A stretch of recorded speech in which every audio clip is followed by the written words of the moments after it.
Hujambo na karibu kwa mara nyingine tena mtazamaji wa The World News katika kipindi hiki cha ulimwengu wa siasa. Naitwa Adam Hussein.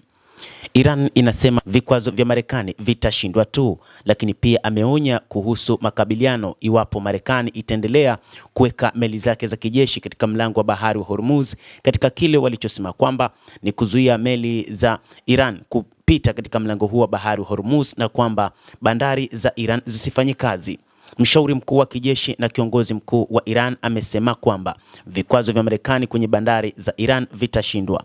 Hata hivyo, katika matamshi yaliyopeperushwa mapema Alhamisi kupitia televisheni ya serikali, Mohsen Rezai amesema Iran ina njia nyingi za kukwepa kizuizi hicho, akisisitiza kwamba juhudi za kuiwekea hazitafanikiwa. Lakini pia ameongeza kwamba katika jambo ambalo wakati huu wa Marekani wanapaswa kufahamu, kuna wakati ambapo jeshi la Iran linatafakari juu ya namna ya kuzilipua meli za kijeshi za Marekani zilizopo katika maeneo ya Hormuz. Ameongeza kuwa ikiwa kizuizi hicho kitaendelea, Iran inaweza kutumia makabiliano ili kuvunja kizuizi hicho. Hata hivyo, rais wa Marekani Donald Trump amesema kwamba vizuizi dhidi ya Iran vinaweza kudumu kwa miezi kadhaa, hatua iliyosababisha bei za mafuta kupanda kwa kiwango cha juu hapo jana katika kipindi cha miaka 4 iliyopita. Katika mkutano wake na wakuu wa sekta ya mafuta, Trump alidai kuwa mzingiro wa bandari za Iran una ufanisi mkubwa kuliko mashambulizi ya mabomu.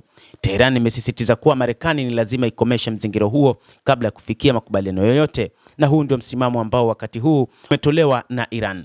Trump alisema kwamba anakataa pendekezo la Iran kufungua upya mlango wa bahari wa Hormuz kwa sharti la kuondolewa vizuizi vya Marekani, mpango ambao ungeahirisha majadiliano kuhusu mpango wa nyuklia wa Iran.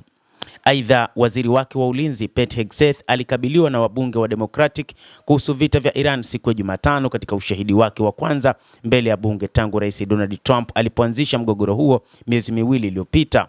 Amehojiwa mbele ya kamati ya bunge inayohusiana na masuala ya kijeshi, ambapo aliulizwa maswali kadhaa ikiwemo gharama za vita hivyo na ikiwa alizingatia hatari ya Iran kufunga mlango wa bahari wa Hormuz endapo ingeshambuliwa, na alijibu kwamba Pentagon ilitathmini vipengele vyote vya hatari.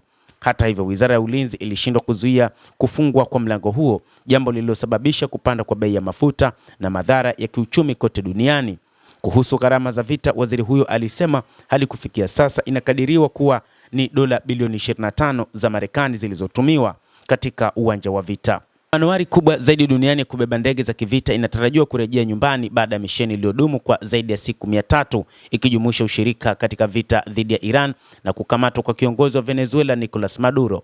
Kwa mujibu wa maafisa wawili waliozungumza kwa sharti la kutotajwa majina, manuari hiyo ya Ford itaondoka Mashariki ya Kati katika siku chache zijazo na kurejea katika bandari yake ya nyumbani huko Virginia katikati ya mwezi Mei. Baadhi ya wachambuzi wa mambo wanasema kwamba moja kati ya jambo ambalo linafanya Marekani kuondoa meli hiyo ni kile ambacho taratibu Marekani inaamua kuachana na vita hivyo na kurejea katika hali ya amani, na kwamba huenda katika siku zijazo Marekani ikaondoa vikosi vyake vya kijeshi katika eneo hilo la Hormuz kama ambavyo Iran imesema.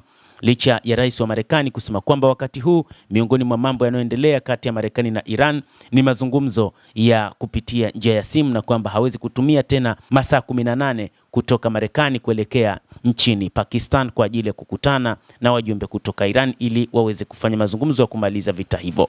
Mtazamaji wa The World News, endelea kutufuatilia, lakini nikusihi usisahau kulike, usisahau kucomment, kadhalika usisahau kusubscribe channel yetu hii kupata habari hizi kwa mapana kupitia The World News. Mimi ni Adam Hussein, endelea kuwa nasi wakati wote, endelea kutufuatilia uyafahamu mengi yanayojiri ulimwenguni.